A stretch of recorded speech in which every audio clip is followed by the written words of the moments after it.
स्वागत है आपका हमारे चैनल द न्यूज पर। मैं हूं आपके साथ शेरिन। नए पार्लियामेंट को लेकर लगातार सवाल उठा रही विपक्षी पार्टियों को फिर एक बार लगा है झटका। आपके लिए बता दें कि देश के गृह मंत्री अमित शाह ने मुलाकात की है देश की राष्ट्रपति द्रौपदी मुर्मू से और इसी बैठक को लेकर अब लगातार सियासी गलियारों में होने लगी है चर्चाएं। क्योंकि आपके लिए बता दें कि आज अगर गृह मंत्री अमित शाह ने राष्ट्रपति द्रौपदी मुर्मू से मुलाकात की है तो इससे पहले पीएम नरेंद्र मोदी भी मुलाकात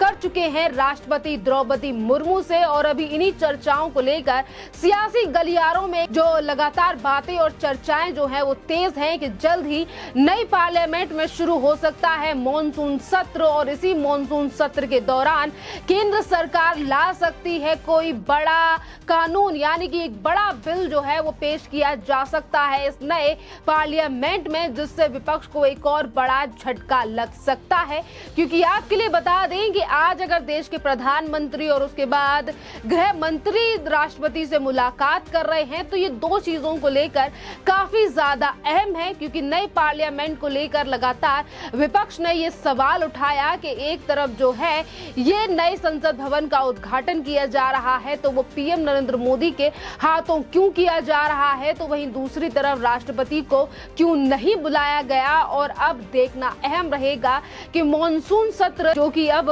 1 से 2 महीनों में शुरू हो जाएगा और उसी मॉनसून सत्र के दौरान जब सभी विपक्षी पार्टियों के सांसदों को बैठना होगा इसी नई पार्लियामेंट में, उस समय पर पीएम नरेंद्र मोदी की सरकार जो है वो कोई नया बिल पेश कर सकती है। आपके लिए बता दें कि इस मीटिंग के काफी ज्यादा मायने निकाले जा रहे हैं क्योंकि अभी तक विपक्ष की जो बौखलाहट है वो नए संसद भवन को लेकर खत्म नहीं हुई है। जिस तरीके से राहुल गांधी विदेश में और वहीं कांग्रेस के कुछ नेता जो हैं वो अभी भी नई संसद को लेकर सवाल उठा रहे हैं और वहीं दूसरी तरफ ये जो रणनीति मोदी सरकार के द्वारा बनाई जा रही है इससे एक और बड़ा झटका लग सकता है विपक्षी पार्टियों को, जो कि एकजुटता के नाम पर 2024 की तैयारी कर रही हैं और वहीं हर मुद्दे को लेकर देश की केंद्र सरकार पर साधा जा रहा है निशाना। आपके लिए बता दें कि एक तरफ नई संसद वहीं दूसरी तरफ नए नए कानूनों को लेकर नई तैयारियां जो हैं वो केंद्र की सरकार की तरफ से की जा रही हैं, तो वहीं दूसरी तरफ नए पार्लियामेंट को लेकर बौखलाहट सिर्फ विपक्षी पार्टियों में ही नहीं बल्कि बॉलीवुड के भी कुछ ऐसे कलाकार हैं जो कि नए पार्लियामेंट को लेकर इस तरीके से तंज कस रहे हैं और उनकी बौखलाहट सामने आ रही है। दरअसल हम बात कर रहे हैं बॉलीवुड के कलाकार नसरुद्दीन शाह की, जो हमेशा ही अपने बयानों को लेकर विवादों में रहते हैं और नेटिजन्स के द्वारा उन्हें काफी ज्यादा उनके ही बयानों पर ट्रोल भी किया जाता है। द केरल स्टोरी के बाद अब नसरुद्दीन शाह ने नए पार्लियामेंट को लेकर जब उनसे सवाल किया गया तो उन्होंने कहा कि मैं मानता हूं कि नए पार्लियामेंट की देश को जरूरत थी क्योंकि पुराना पार्लियामेंट जो है वो 100 साल पुराना था, पर अब जो नया पार्लियामेंट बनाया गया है इसकी नई बिल्डिंग बनाने की क्या जरूरत थी। तो वहीं दूसरी तरफ नसरुद्दीन शाह ने ये तक कहा कि सर्वोच्च नेता अपने लिए स्मारक बनाना चाहते हैं, इस तरह के समारोह की क्या जरूरत थी जहां आप हर चीज को धार्मिक पहलुओं को शामिल कर रहे हैं। यानी कि एक तरफ नसरुद्दीन शाह बुरा ना बनने के लिए ये कह रहे हैं कि नए पार्लियामेंट की जरूरत थी, तो वहीं दूसरी तरफ विपक्ष के सुर में सुर मिलाते हुए नसरुद्दीन शाह का ये कहना कि उद्घाटन में आखिरकार धार्मिक पहलुओं को शामिल करने की क्या जरूरत थी। ये बौखलाहट दिखा रही है कि किस तरीके से एक धार्मिक स्थान को लेकर किस तरीके से आज विपक्ष से लेकर बॉलीवुड के कुछ कलाकारों की ये बौखलाहट सामने आ रही है। आपके लिए बता दें कि जहां इस तरीके की बातें जो है नसरुद्दीन शाह के द्वारा की गई हैं ये पहली बार नहीं है, क्योंकि आज अगर नसरुद्दीन शाह नई पार्लियामेंट को लेकर इस तरीके से सवाल उठा रहे हैं और पीएम नरेंद्र मोदी के द्वारा जो सेंगोल को धार्मिक तरीके से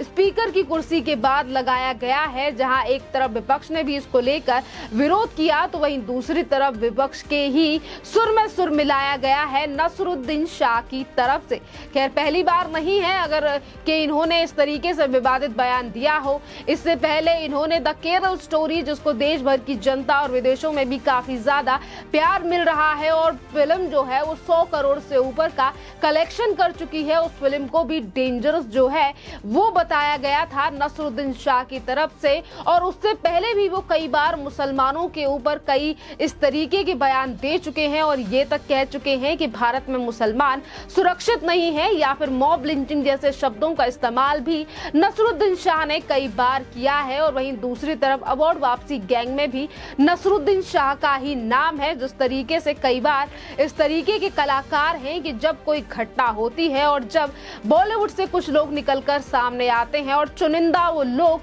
जो सिर्फ कुछ ही घटनाओं को लेकर आवाज उठाते हैं और जिन पर कभी देश के प्रधानमंत्री नरेंद्र मोदी को पत्र लिखा जाता है तो कभी राष्ट्रपति को और कभी अवार्ड वापस करने की बात जो कही जाती है उसमें नसरुद्दीन शाह का नाम भी शामिल है। खैर, इसी के साथ अगर नई पार्लियामेंट को लेकर बात करें या फिर मॉनसून सत्र या फिर नए पार्लियामेंट में आने वाले बिल को लेकर बात करें तो आपके लिए बता दें कि जहां एक तरफ चर्चाएं तेज हैं क्योंकि मीटिंगों की तस्वीरें लगातार सोशल मीडिया पर वायरल हो रही हैं, राजनीतिक विशेषज्ञ अपनी बातें कह रहे हैं, पर आपके लिए बता दें कि आखिरकार कौन कौन से ऐसे बिल हैं जिनको लेकर इस बार पीएम नरेंद्र मोदी की सरकार जो है वो प्रस्ताव या बिल जो है वो नए संसद भवन में पेश कर सकती है। पहला यूसीसी है, तीसरा जो इसी के साथ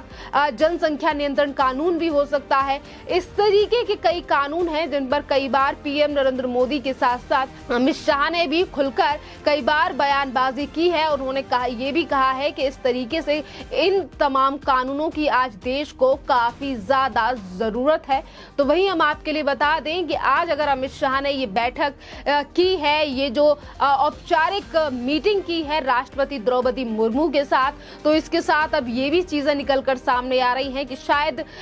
इन तमाम चीजों की जानकारी देने गए हों, क्या पता, क्योंकि अभी पिछले ही दिनों मणिपुर में जिस तरीके से हिंसा देखी गई उस पर भी गृह मंत्री अमित शाह मणिपुर का दौरा करने के लिए गए थे और वहां पर भी उन्होंने अपील की थी कि लोगों को शांति बनाए रखनी चाहिए और उसी हिंसा को लेकर जिन परिवार के लोग घायल या जिन परिवारों के जो घर के लोग थे जो जिनकी मृत्यु हो गई थी उनको भी मुआवजा देने का ऐलान जो है वो गृह मंत्री अमित शाह के द्वारा किया गया था। अब देखना अहम रहेगा कि मॉनसून सत्र का ऐलान जल्द ही होने वाला है। केंद्र सरकार की तरफ से किन पहलुओं पर चर्चा की जाएगी, किस बिल को पेश किया जाएगा और क्या विपक्ष एक बार फिर से उस बिल को लेकर हंगामा करेगा, क्योंकि आज जिस तरीके से कभी नए संसद भवन को लेकर हल्ला हंगामा किया जाता है, कभी एक मुद्दे को लेकर पूरा विपक्ष एक सुर होकर देश की केंद्र सरकार को घेरने का प्रयास करता है, क्योंकि 2024 में आने वाले हैं लोकसभा के चुनाव, जिस पर विपक्षी पार्टियों का ये कहना है कि हम एक विचारधारा वाली पार्टी, एक जैसी पार्टी हैं और हम मिलकर विरोध करेंगे देश की इस केंद्र सरकार का, क्योंकि देश में आज लोकतंत्र नहीं है। इन तमाम चीजों को लेकर आज अगर जनता की राय पर ध्यान दिया जाए तो आज जनता ये भी कहती हुई नजर आ रही है कि हर अच्छी चीज का विरोध करने का काम ही रह गया है। क्या विपक्ष का क्या अच्छी चीजें नहीं देख सकता है ये विपक्ष, और इसीलिए अभी नई पार्लियामेंट को लेकर जिन भी पार्टियों ने उठाए सवाल उन पर भी जनता ने कई बार तंज कसा और ये कहा कि आज विपक्ष के पास रोने धोने और सवाल उठाने के सिवा कोई और काम नहीं बचा है, और इसीलिए देश की प्रगति के लिए जब भी किया जाता है काम हमेशा विपक्ष आड़े अड़चने लगाने के लिए खड़ा रहता है। खैर, इस पूरे मामले पर आपकी जो भी राय हो आप हमें कमेंट करके जरूर बताइए। धन्यवाद।